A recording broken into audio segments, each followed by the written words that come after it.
보건 문제 풀입니다. C 언어고요. 여러분이 시험 보신 것하고 비슷하겠지만 똑같지 않을 수 있어요. 이 점 유의하시면서 시청해 주시면 고맙겠습니다. 직접 코드를 따라가면서 산출해 보도록 하겠습니다. 배열 하나를 만들고요. PW라는 이름의 포인트 변수 하나를 선언한 다음 그 배열의 주소를 대입을 시켰어요. 그러면 이런 모양을 갖겠네요. 그리고 PW 값을 전달을 했어요. 어디로? 시저라는 함수로 전달했어요. 그러니까 이쪽으로 주소값이 전달이 되겠죠. 이렇게 이쪽으로 주소값이 전달이 됩니다. 그리고 받는 쪽에서는 역시 포인트 변수를 통해서 받았어요. 그래서 예를 들어서 얘가 100번지다. 시작 주소가 100번지다. 그러면 당연히 PW 값은 100을 가질 거고 P라는 포인터에도 100이 복사되겠죠. 포인트 변수의 복사가 됩니다. 그리고 while문에 다다랐습니다. while문에 보니까 현재 P가 가리키고 있는 그 값이 널 값이 아니면 이 부분도 여러분들 질문이 많아요. 잠깐 설명을 좀 해드릴게요. 이 부분에 쓸 수 있는 게 총 3가지예요. 이렇게 쓰시면 돼요. 지금 여기 마지막 널 문자잖아요. 이건 컴파일러가 자동으로 넣어주는 거죠. 문자열의 끝을 의미하는 기호를 넣어주는 거라고요. 그래서 여러분이 이 P 값하고 문자열의 끝을 비교하는 부분이 이렇게 0을 쓰게 되면 이건 아스키 코드 0인데 얘는 널 값이에요. 널. 숫자 0이 아니에요. 얘는 널을 의미하는 겁니다. 그 다음에 또 이렇게 쓰실 수도 있죠. P가 널이 아니면 이렇게 널이라는 상수 미리 정해놓은 상수기 때문에 이렇게도 비교가 가능해요. 또 여러분이 만약 문자열의 끝을 의미하는 기호를 이렇게 작은 따옴표를 이용했을 때는 앞에다가 escape sequence를 쓴 다음에 숫자 0을 써주면 되죠. 이렇게 3가지 방법이 있습니다. 여기에 뭐가 온지는 저도 잘 모르겠지만 아무튼 이게 돌아가기 위해서는 문자열의 끝을 만날 때까지는 계속해서 반복해야 되기 때문에 여기다가 이런 조건을 준 겁니다. 자, 그리고 여기 isUpper라는 함수를 실행하는데 현재 내가 가지고 있는 주소에 가리키는 값, 즉 P가 가리키는 값을 어디로 보낸 거예요? 여기 isUpper라는 곳으로 보내봤어요. 이쪽으로 보낸 거예요. 그렇죠? 그러니까 현재 어떤 값이 이 i 값이 이쪽으로 건너가는 거죠. 이쪽으로. 그렇죠? 그래서 이제 여기에 맨 처음에 i 값이 이쪽으로 들어갈 거라고요. 자, 그리고 나서 이 부분을 만나면 지금 현재 이 C는 변수고요. 캐릭터형 변수고 요 안에 i가 들어 있어요. 그리고 실제로는 이게 이제 i라고 이야기는 하지만 실제로는 아스키 코드 값이 들어가겠죠. 아스키 코드 값 i의 값이 들어갈 거예요. 근데 이 값이 저는 얼마인지 모르겠어요. 일단은 들어갑니다. 그리고 비교를 했어요. C가 대문자 A하고 Z 사이에 있느냐라고 물어본 거죠. 이게 어떤 의미예요? 적어도 여러분이 이건 아셔야 되죠. 소문자 A, B, C, D 이렇게 쭉 Z까지 총 26개가 배정이 될 텐데 이 코드표를 보면은 얘가 가장 값이 작아요. 예를 들어 얘가 뭐 1번이라 합시다. 1번. 그럼 얘는 2번. 이런 식으로 배정이 돼 있다는 건 여러분 알고 계시죠? 근데 이것도 모르면 이건 문제 풀 수 없는 거고요. 그리고 대문자 예를 들어서 A다. 그러면 얘가 60번이다. 그러면 얘는 뭐 B는 61번. 이런 식으로 Z까지 쭉 값이 매겨져 있는데 이 A보다는 이 Z가 더 큰 값을 가지고 있다. 숫자도 마찬가지죠. 예를 들어서 0이 30이라는 십진수에 할당되어 있다. 그러면 9까지 이렇게 쭉 있는데 얘를 1은 31이고 이렇게 코드 값이 쭉 주어졌단 말이에요. 이렇게. 요건 여러분들이 기본적으로 알고 이 문제 보셔야지 코드 값이 크고 작음을 모른다면은 이 문제는 절대 풀 수 없는 거죠. 단 여러분이 A가 뭐 얼마에 배정돼 있고 B가 얼마에 배정돼 있고 뭐 소문자가 어떤 값에 배정돼 있고 요건 여러분이 모르셔도 이 문제 푸는 데는 전혀 지장이 없어요. 자, 일단은 이 함수 이름을 볼 때 얘가 대문자인지 아닌지를 판단하는 거예요. 보니까 일단은 그래서 여기 보시면은 내가 받은 이 i 값이 대문자 A보다 크거나 같고 그렇죠? 대문자 Z보다 작거나 같냐라고 물어본 거예요. 즉 바로 이 대문자 영역 안에 들어있느냐라고 지금 현재 체크를 하는 거죠. 이해 가나요? 그래서 이렇게 비교가 가능한 이유가 바로 우리는 문자를 쓰지만 실제로 컴퓨터 내부에서는 아스키 코드 값으로 바뀌어져 저장되기 때문에 그런다. 이 이야기는 제가 여러분들에게 코드 설명하면서 여러 번 말씀을 드린 적이 있어요. 그래서 문자하고 숫자하고 원래 연산은 불가능한데 이렇게 더하기 1 이런 식으로 해서 연산이 가능하다. 그래서 하나를 더하면 B값이 나온다. 뭐 이런 이야기를 여러분께 말씀드린 적이 있어요. 예를 들어서 대문자 A가 65다라고 한다면 1을 더하면 66이 되는 거고 66 코드에 맞는 값은 B다. 이런 이야기를 제가 여러 번 말씀드렸어요. 자, 아무튼 이 if 조건문을 보면 현재 내가 받은 하나의 문자가 어느 범위에 속하는지를 물어보고 있는 거예요. 그래서 이 i는 현재 대문자 A보다 크거나 같고 대문자 Z보다 작거나 같은 그 위치에 있죠. 그렇죠. 여기니까요. 그렇죠. 그러니까 i는 어쨌든 여기 어디 부분에 있을 거라고요. 그래서 이 조건에 부합하면 어떡하라? 2를 반환하라. 그렇지 않으면 0을 반환하라. 그래서 여기 지금 is upper라는 걸 실행하고 나면 이 is upper 값은 얼마가 되는 거예요? 2를 반환받기 때문에 얘가 1이 되는 거겠죠. 그러면 이 if 이하의 문장을 실행하겠죠. 이 문장을. 이 문장을 실행했을 때 어떤 결과가 나오는지 한번 봅시다.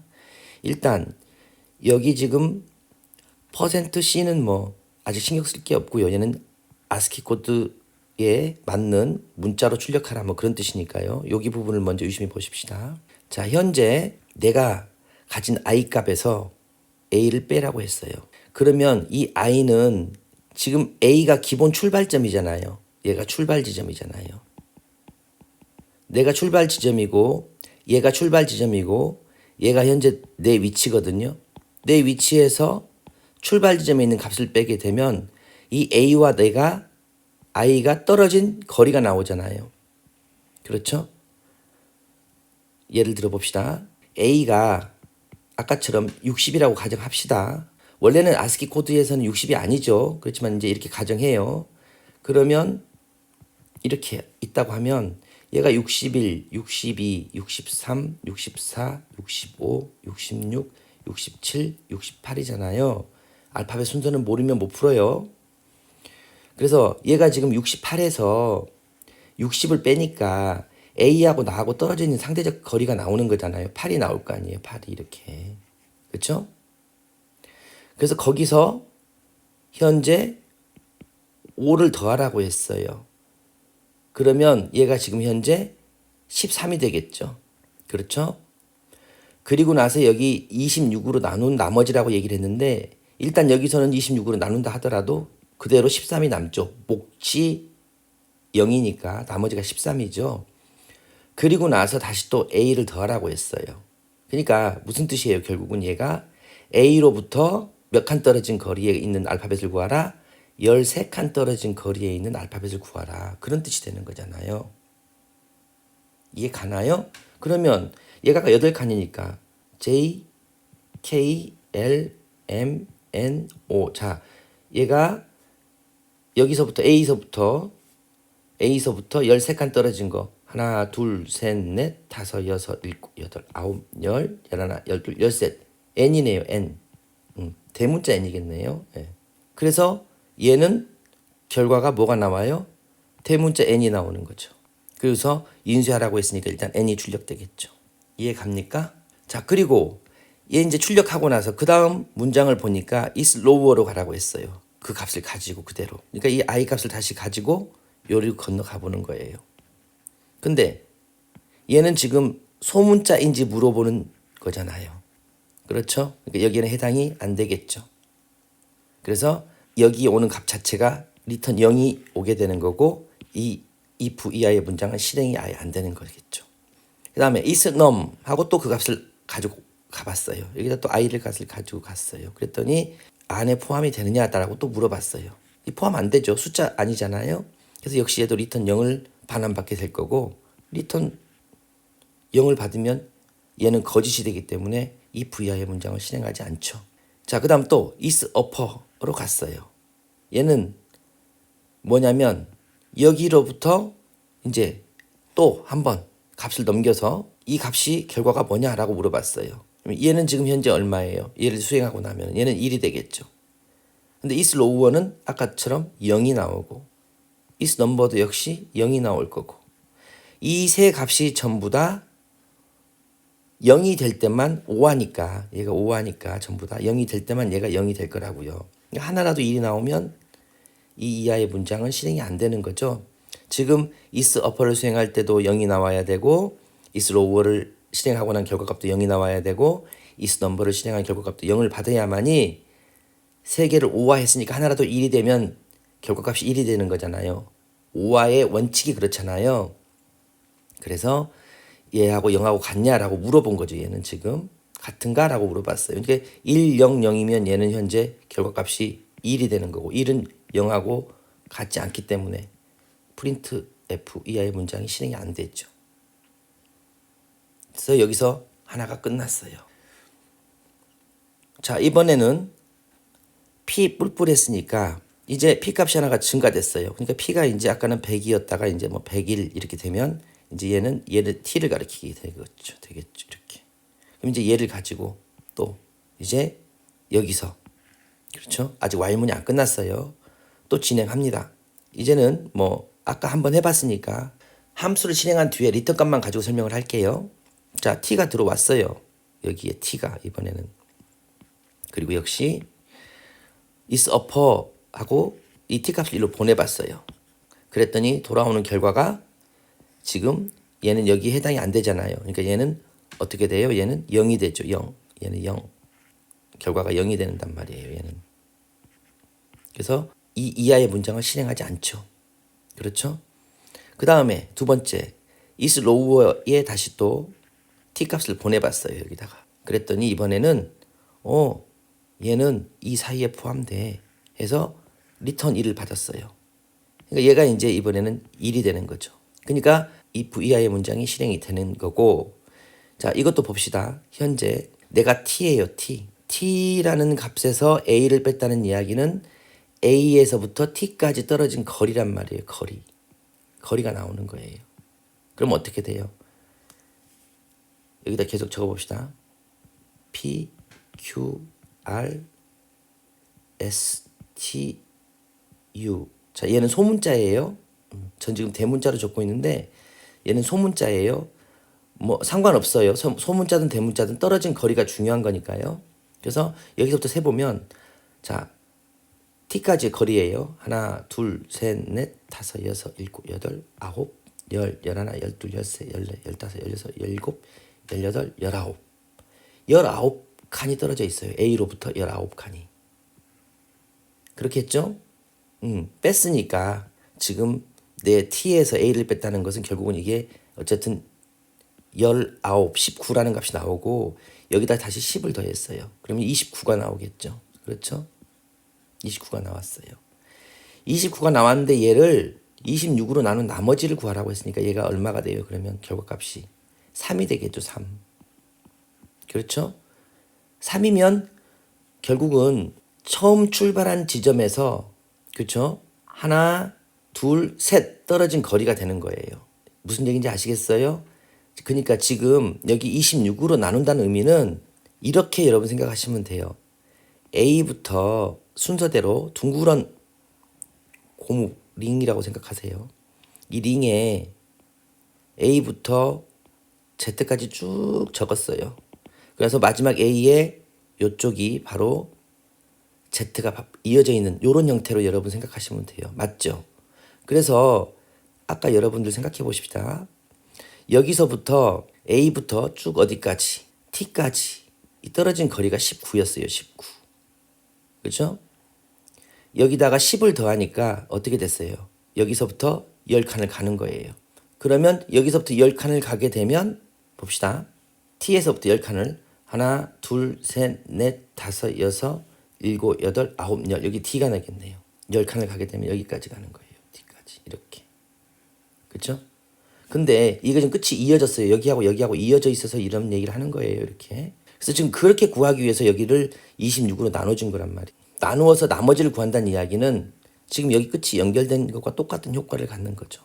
근데 여기서 여러분이 그대로 10칸을 이렇게 이어졌다 생각하고 진행해 보면은 분명히 D에 여러분이 마주칠 거라고요. 딱 D에.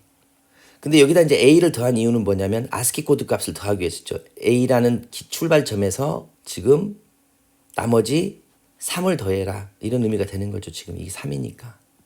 그 값이 뭔지 봐라. 그러면 A로부터 떨어진 거리가 하나, 둘, 셋이니까 알파벳 D가 되는 거고 여기서는 지금 T가 소문자니까 소문자 D가 되겠죠. 그렇죠? D. 이렇게 나올 거예요. 어렵나요? 자, 그리고 이번에는 공백을 받았어요. people 했으니까 공백이 들어왔어요. 일단 문자의 끝이 아니기 때문에 이제 차례대로 수행하겠죠. 이거 전부 다 이거 해당 사항 없죠. 전부 다 얘네들은 결과값이 리턴 받는 결과값이 0, 얘도 0, 얘도 0이 나올 거라고요. 그렇죠? 그래서 전부 다 if문 이하의 문장들은 실행이 안 되고 이제 여기 이 부분 보죠. 여기에 이제 해당되는지 보시면 되죠. 그래서 여기 보니까 전부 다 얘도 0이고 얘도 0이고 얘도 0이 오고 전부 다 오화했으니까 전부 다 0이니까 오화를 하더라도 결과가 0이죠. 그러니까 결국은 이 문장이 참이 되는 거죠. 그래서 결국은 현재 P값을 인수하라 했으니까 얘는 그대로 공백이잖아요. 공백을 그대로 출력하면 되는 거죠. 그러니까 여기에 한 칸 뚝 떨어지겠죠. 그렇죠? 자, 이번에는 I 값을 가지고 들어왔어요. 자, 얘는 이제 어디에 해당이 돼요? 여기에 해당되는 거죠. 여기에. 얘도 마찬가지죠. 아까처럼. 자, 현재 I 값에서 A를 빼면 내 위치가 나오는 거죠. 떨어진 거리가. 그러면 여기서 해봐요. 여기서 I가 68이니까 그렇죠? 아까처럼 몇 칸 떨어졌어요? 8칸 떨어졌어요. 거기다가 10을 더했으니까 18번째가 나올 거예요. 얘는 26을 넘지 않았기 때문에 그대로 그냥 이 거리에서 A에서부터 18칸 떨어진 거리에 있는 애를 세면 돼요. 그렇죠? 여기서부터 하나, 둘, 셋, 넷, 다섯, 여섯, 일곱, 여덟, 아홉, 열, 열하나, 열둘, 열세, 열네, 열다섯, 열여섯, 열일곱, 열여덟. S네요, S. 그렇죠? 18칸 떨어진 거리에 있는 애가 나로부터 그러면 얘가 S가 나오겠네요. 소문자 S. 그 다음에 이번엔 이제 또 소문자 S를 또 가지고 들어왔어요. 얘도 역시 어디에 해당이 돼요? 여기에 해당이 되는 거죠. 이렇게. 그렇죠? 그러면 역시 아까처럼 똑같아요. S에서 A를 뺀 거는 그렇죠? 근데 떨어진 거리란 말이에요. 그래서 S까지 세봐요. 또 여기서 소문자니까. 상관없죠. 대문자든 소문자든. 예. 이따 쓸 때만 여러분이 조심하시면 되니까. 여기서 하나, 둘, 셋, 넷, 다섯, 여섯, 일곱, 여덟, 아홉, 열, 열하나, 열둘, 열세, 열네, 열다섯, 열여섯, 열일곱, 열여덟. 18칸 차이 나요. 18이 나올 거예요. 근데 거기다가 또 어떻게 했어요? 10을 더했어요. 그러면은 28이 나오게 되는 거고 얘를 26으로 나누니까 2가 나오게 되는 거고 그렇죠? 그래서 여기 나온 2에다가 A를 또 더하라고 했으니까 A로부터 2칸 떨어진 거리에 있는 알파벳이 누구냐 이걸 물어보는 거죠. 그럼 여기서 보면은 여기 A에서부터 하나 둘 떨어진 건 누구예요? 소문자 C잖아요. 그렇죠? 이렇게. 그리고 이번에는 이제 공백을 가지고 들어오겠죠. 공백이니까. 공백을 가지고 들어오면 그냥 한 칸 그대로 떨어졌어요. 그렇죠? 그 다음에 이제 숫자 8이 들어오겠네요. 자, 숫자만 한번 이제 마지막으로 해봅시다. 자, 숫자 8이 들어왔어요. 그럼 역시 여기에 이제 해당이 되는 거겠죠. 여기. 넘버니까. 그렇죠? 얘는 무조건 얘네들은 리턴 값이 0이니까 아예 실행이 안 되는 거예요. 여기가 이제 리턴 값이 1이 되니까 얘가 이제 이 문장이 실행이 되는 거잖아요. 이 문장이. 근데 여기서는 어떻게 했어요? 현재 내 값에서 0을 빼라고 했어요. 그러니까 0도 마찬가지예요. 0, 1, 2, 3, 4, 5, 6, 7, 8, 9 이렇게 있다고 하고 여기가 출발 지점이 똑같아요. 그냥 얘도. 뭐 10이라고 생각해도 봅시다. 10, 11, 12, 13, 14, 15, 16, 17, 18, 19 이렇게 코드값이 배정되어 있다고 생각합시다. 이렇게 배정되어 있다 합시다. 그러면 여기 지금 P가 여기 지금 8이니까 18이라고 생각해요. 네. 여기서 0 빼라고 했으니까 10을 뺀 거예요. 그리고 나면 8하고 0하고 떨어진 그 거리가 나온 거죠. 10. 이게 지금 현재. 그렇죠? 18에서 10을 뺀 거는 결국 8하고 0에서 떨어진 거리 8이 나오는 거잖아요. 여기다 3을 더해라고 했으니까 3을 더했어요. 그랬더니 얼마가 나와요? 11이 나와요. 11이 나오면 여기 지금 값이 11이 나온다면은 이 거리에서 떨어진 거리를 초과되는 거잖아요. 그렇죠? 그래서 얘를 어떻게 했어요? 10으로 나눠버렸어요. 그랬더니 결과가 1이 되는 거고 1인데 지금 0의 출발점이 10이잖아요. 그러니까 여기서부터 한 칸만 더해주면 되는 거예요. 그래서 결국은 1이 되는 거겠죠. 자, 이렇게 해서 푸시면 돼요. 문제가 조금 까다로울 수는 있지만 그렇게 어려운 문제는 아닌 것 같아요. 차근차근 여러분이 따라가면서 어떤 값이 리턴되는지에 따라서 차분하게 계산하시면 다 푸실 수 있는 그런 문제 같아요. 어떤 분들은 뭐 아스키 코드 값을 몰라서 못 풀었다 막 그러시는데 그건 아닌 것 같고 알파벳 순서를 몰라서 못 풀었다고 하면 이해를 해요. 알파벳 순서를 난 잘 몰라요. 그래서 못 풀었어요. 이건 이해해요. 근데 아스키 코드 값을 몰라서 못 풀었다고 하는 것은 제가 볼 때는 아닌 것 같아요. 그래서 여러분들이 이렇게 떨어진 위치 값을 구해서 거기서부터 배정된 그 알파벳 코드 값을 구하는 거죠. 한 가지만 여러분 여기서 조금 생각하실 건 뭐였어요? 이렇게 원형으로 연결되어 있는 이런 형태다. 이렇게 마치 이렇게 26으로 나눴기 때문에 또는 10으로 나눴기 때문에 이렇게 마치 원형 Q처럼 이렇게 A, B, C, D가 쭉 이렇게 돼서 여기에 Z가 있는 이런 형태의 모습이다라는 것만 여러분이 생각하시면 이 문제는 쉽게 푸실 수 있을 것 같아요. 설명이 길어졌어요. 다음 시간에 뵙도록 하겠습니다. 오늘 보고 문제 풀이 여기서 마치겠습니다.